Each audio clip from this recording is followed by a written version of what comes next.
जीडीएक्स को किसका संरक्षण? कौन है जीडीएक्स?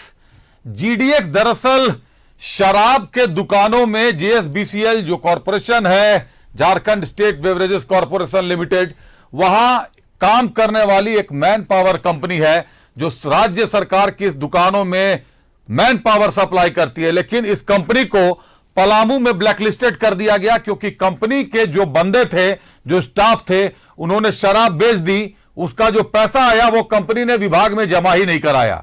भारी उलटफेर हो गए, करोड़ों रुपए का अनियमितता करोड़ रुपए की सामने आ गई, जिसके बाद जीडीएक्स को टर्मिनेट किया गया। उसकी सिक्योरिटी 9 करोड़ रुपए की थी, उसको जब्त करने की प्रक्रिया शुरू की गई। तब जैसे तैसे करके विभाग को पैसे वापस मिले। लेकिन गंभीर सवाल वहीं खड़ा हो जाता है, जो कंपनी ब्लैकलिस्टेड है मैन पावर के मामले में, जिनके बंदों ने, जिनके लोगों ने शराब बेचकर पैसे नहीं दिए थे कंपनी में और कंपनी विभाग को नहीं दे पाई थी, उसी कंपनी के मैन पावर, उसी कंपनी की सिक्योरिटी एजेंसी भी है जीडीएक्स की, जिसके स्टाफ, जिसके कर्मचारी कह लें, वो रांची और जमशेदपुर के शराब दुकानों की सुरक्षा करते हैं। मतलब बिल्ली को दूध की रखवाली का जिम्मा दे दिया गया है। और हो यह रहा है कि लगातार चोरी के मामले सामने आते जा रहे हैं। बुंडू में चोरी हो गई 8-9 लाख की, सरायकेला में चोरी हुई, रांची में चोरी हुई।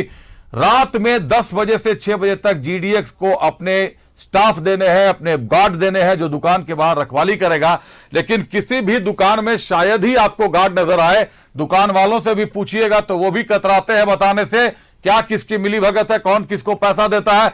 लेकिन आखिर जीडीएक्स पर इतनी मेहरबानी क्यों है कि ब्लैकलिस्टेड होने के बाद भी इस कंपनी को उत्पाद विभाग सारे नियम कानून ताक पर रखकर संरक्षण दे रहा है?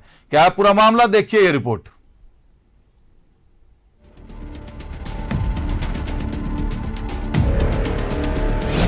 झारखंड में शराब का रंगीन खेल बन रहा काला। शराब दुकानों में चोरी के मामले में तेजी से वृद्धि। बुंडू में 8 लाख, रातू रोड में 2 लाख और बूटी मोड़ में करीब 7 लाख की चोरी। Black listed manpower company GDX को किसका संरक्षण? रात 10 बजे से लेकर सुबह 6 बजे तक जीडीएक्स के जिम्मे दुकानों की सुरक्षा। जीडीएक्स प्लेसमेंट एजेंसी पर राजस्व की भारी हेराफेरी का है आरोप। टर्मिनेट होने के बाद भी कैसे सिक्योरिटी का काम कर रही जीडीएक्स? दोनों काम मैन पावर का ही, फिर क्यों बिल भर रहा जेएसबीसीएल? शराब दुकानों और गोडाउन का ऑडिट एजी ऑफिस से करवाने की मांग तेज। टेंडर लेने के समय भी जीडीएक्स पर लगे थे गंभीर आरोप।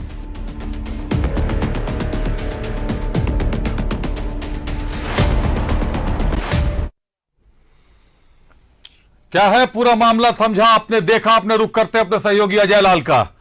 अजय, किसका संरक्षण मिल रहा है जीडीएक्स को? ये कौन है, कौन सफेद पोश है जो लगातार जीडीएक्स को संरक्षण दे रहा है? एक ब्लैक लिस्टेड कंपनी को सिक्योरिटी का काम दे दिया, बिल्ली को दूध की रखवाली दे दी गई।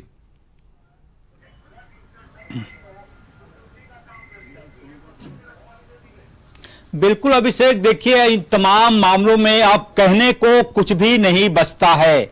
जाहिर सी बात है, जीडीएक्स एक ब्लैक लिस्टेड कंपनी है, दागी कंपनी है, गबन करने का आरोप लगा है। बावजूद इसके पता नहीं वो कौन सी शक्ति काम कर रही है कि जो लगातार जीडीएक्स पर आशीर्वाद बरसाए जा रही है। जाहिर सी बात है, ऊपर से नीचे तक कुछ को छोड़ दें तो तमाम लोगों को मैनेज करने की कोशिश हुई है। मैं कोशिश शब्द का प्रयोग इसलिए कर रहा हूं कि अभी भी जीडीएक्स इस कोशिश में है कि ब्लैक लिस्टेड की सूची से वो बाहर आ जाए और पहले की तरह काम करे। जाहिर सी बात है, सूबे के नए उत्पाद मंत्री बने हैं मिथिलेश ठाकुर। अब पूरा दारोमदार उनके ऊपर है कि ऐसी चीजों पर वो लगाम लगाए। और मुझे पूरी उम्मीद है कि जिस प्रकार के गबन के आरोप जीडीएक्स पे लगे हैं, निश्चित तौर पर लगाम लगाएंगे अजय। लेकिन बुंडू में आंकड़े बता रहे हैं, बुंडू में 8 लाख, रातू रोड में 2 लाख, बूटी मोड़ में 7 लाख, करीब करीब 17-18 लाख रुपए की शराब चोरी हो गई है, नगद पैसे चोरी हो गए हैं। सरकार का ये नुकसान, क्योंकि ये जो शराब है ये तो सरकार की है, तो सरकार का ये नुकसान आखिर कौन भरेगा अजय?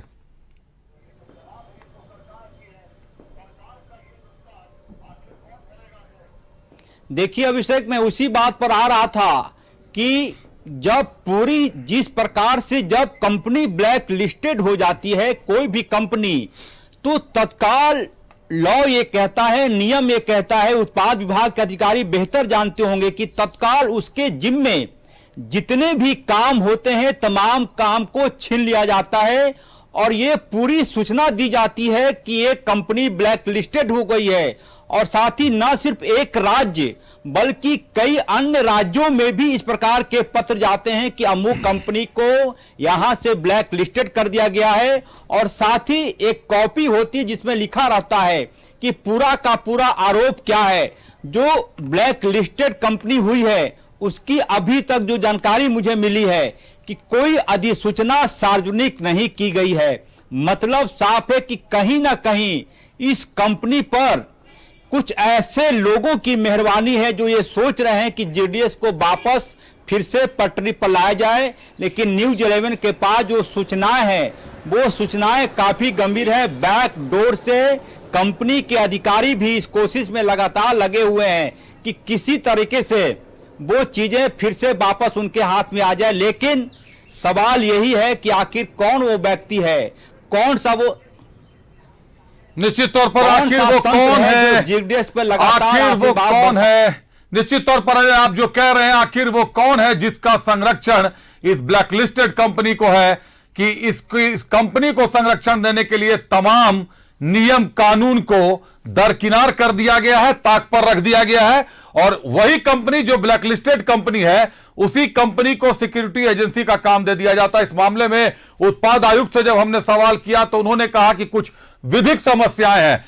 उत्पाद आयुक्त साहब जरा सा बता दीजिए कि ये जो नुकसान हो रहा है उत्पाद विभाग को, राज्य सरकार को जो राजस्व की क्षति हो रही है, ये जो 182 गार्ड जीडीएक्स को लगाने हैं, किस दुकान पर कौन सा गार्ड कब रहता है?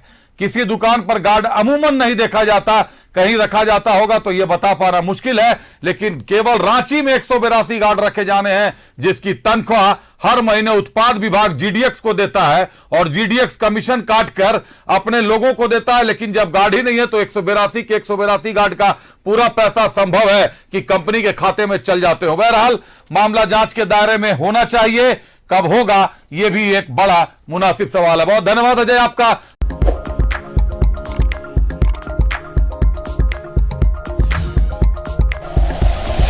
Like and share videos, subscribe करें हमारा चैनल और प्रेस करें बेल आइकॉन। न्यूज़ 11 भारत, सच है तो दिखेगा।